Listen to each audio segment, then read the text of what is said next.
আমরা বাঙালি, আমাদের প্রত্যেকটা মরশুমে এক একটা খাবার আমাদের লেগেই থাকে কোনো না কোনোভাবে নতুনত্বভাবে সেটাকে বানানোর। আর বর্ষাকাল তো পড়েই গেছে, আর এখন বাজারে প্রচুর পরিমাণে তাল উঠেছে। আজকে আমি আপনাদের সাথে শেয়ার করব তালের বড়া বা তালের ফুলুরি, তালের পায়েস, তালের পিঠে, তালের পাটিসাপটা, কত কী না তাল দিয়ে হয়। তা আজকে আপনাদের সাথে শেয়ার করব তালের বড়া, তারপরে তালের অনেক রেসিপি আস্তে আস্তে আপনাদের সাথে শেয়ার করব। তালের বড়া বানানোর জন্য আমি এখানে একটা বড় তাল নিয়ে নিয়েছি। তালটা কিন্তু ভীষণ পাকা এবং খুব সুন্দর গন্ধ বেরোচ্ছিলো, মানে ঘরে যত সময় ছিল। তালটাকে প্রথমে খুব ভালো করে ধুয়ে নিয়েছি। ধুয়ে নেওয়ার পর তালের গা থেকে এই তালে যে একটা খোসা থাকে সেটাকে খুলে নিয়েছি। এই তালের শাঁসটা থেকে তালের পাল্পটা বার করে নেওয়াটাই হচ্ছে একটা বড় কাজ। কিন্তু তালের বড়া বানাতে কিন্তু খুব একটা সময় লাগে না, এর আয়োজনটাই একটুখানি যা সময় লাগে। প্রথমে এই গা থেকে এই যে ছালটা, এই ছালটাকে আগে ভালো করে তুলে ফেলতে হবে। তুলে ফেলার পর দেখুন তালটা এরকমভাবে ভাগ করে মানে খুলে নিয়েছে আঁটিগুলো। এরপরে একটা গামলার মধ্যে একটু জল নিয়ে নিয়েছে। জলের মধ্যে আঁটিগুলোকে একটু ধুয়ে ভালো করে ভিজিয়ে নিতে হবে, তাহলে না পাল্পগুলো বের করতে সহজ হবে। প্রথমেই এই আঁটিগুলোকে ভালো করে একটু ভিজিয়ে নিয়েছি। তারপরে আমি এরকম একটা প্লাস্টিকের ঝুড়ি নিয়ে নিয়েছি। আপনারা চাইলে কিন্তু বেতের ঝুড়িও নিতে পারেন, বা এখন যে স্টেনারগুলো উঠেছে স্টেনারের গায়ে কিন্তু ঘষলেও এই তাল কিন্তু পাল্পটা বেরিয়ে আসে। এইভাবে ভালো করে একটু ধৈর্য ধরে ঘষে ঘষে এই পাল্পটা বার করে নিতে হবে। এইটাই সবথেকে বড় কাজ, এবং এই কাজটা অনেকে মানে এটা এনজয় করে করতে হবে। বোরিং মনে করলে হবে না, বোরিং মনে করলে কিন্তু আর তালের বড়া খাওয়া হবে না।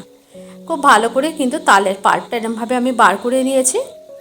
বার করে নেওয়ার পর এরপরে আমি তালটাকে খুব ভালো করে মেখে নেব, চলে যাব মূল উপকরণে। প্রথমে আমি একটা বড় পাত্র নিয়ে নিয়েছি। সেই যে পাত্রটার মধ্যে আমি এই তালের ব্যাটারটাকে মাখবো। প্রথমে তার মধ্যে আমি পুরো পাল্পটাকে নিয়ে নিয়েছি। আর তাল কিন্তু এরকম অবস্থায় কিন্তু তালটা সাধারণত তেতোই লাগে, তাল খুব একটা মিষ্টি লাগে না। তবে এই তালটা খুব একটা যে মিষ্টি তা নয়, মোটামুটি দেখলাম যেটা খুব একটা মিষ্টি নয়। তো এর মধ্যে আমি দিয়ে দিয়েছি 1 বাটি পরিমাণ নারকেল। তার মানে এখানে আমি একটা বড় নারকেলের থেকে এই 70% মতো নারকেল দিয়ে দিয়েছি। আর তারপরে চিনির গুঁড়ো দিয়ে দিয়েছি। আপনারা চিনিটা কিন্তু একদম বুঝে শুনে দেবেন, মানে মানে তালটা কীরকম হবে সেটা তো আমি বুঝতে পারছি না। আমি যেমন এখানে তালটা যে পরিমাণ লাগবে সেই হিসাবে মিষ্টিটা দিয়েছি।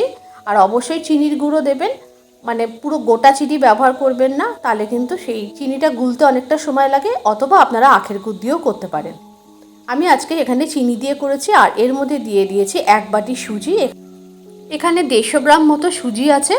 আর তার মধ্যে দিয়ে দিয়েছি কিন্তু প্রায় 6 টেবিল চামচ মতো গুঁড়ো দুধ। গুঁড়ো দুধটা দেবেন, গুঁড়ো দুধ দিলে কিন্তু খুব ভালো হয় খেতে।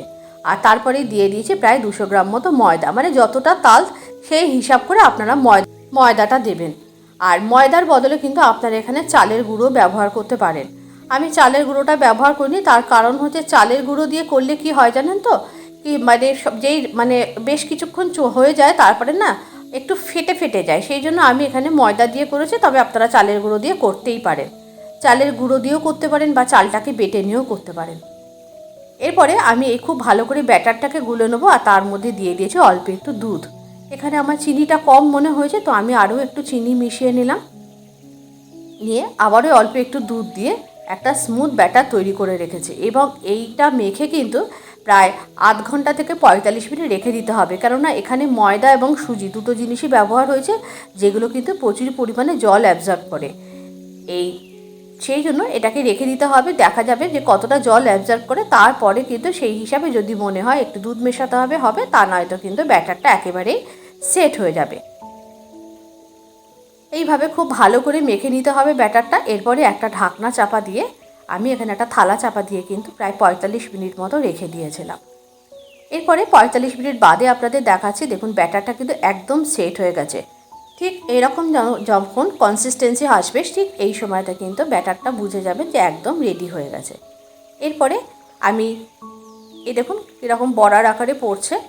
এরপরে আমি কিন্তু এদিকে গ্যাসের উপরে কিন্তু একটা লোহার কড়াইতে বেশ কিছুটা পরিমাণ রিফাইন্ড অয়েল বসিয়ে দিয়েছিলাম অলরেডি গরম করতে।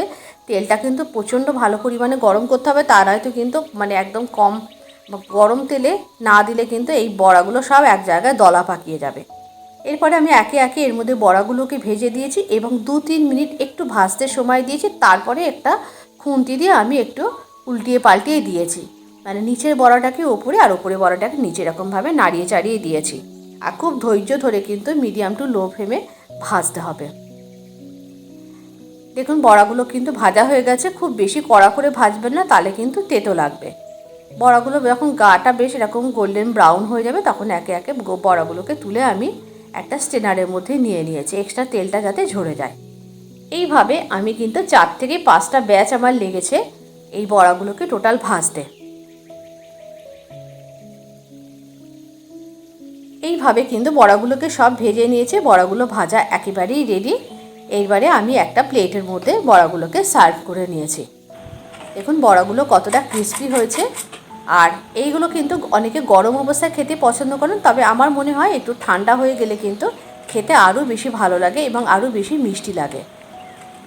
আপনারা এইভাবে অবশ্যই বাড়িতে ট্রাই করবেন। আমি জানি আপনারা জানেন, তবু আমি কিভাবে করি বড়া সেটা আপনাদের সাথে শেয়ার করলাম। আজকের রেসিপিটা আপনাদের কেমন লাগলো অবশ্যই একটু কমেন্ট করে জানাবেন। যদি ভালো লেগে থাকে অবশ্যই একটু লাইক করে বন্ধুদের মধ্যে শেয়ার করে দেবেন। আজকের ভিডিওটা এই পর্যন্ত, আবারও দেখা হবে পরবর্তী ভিডিওতে।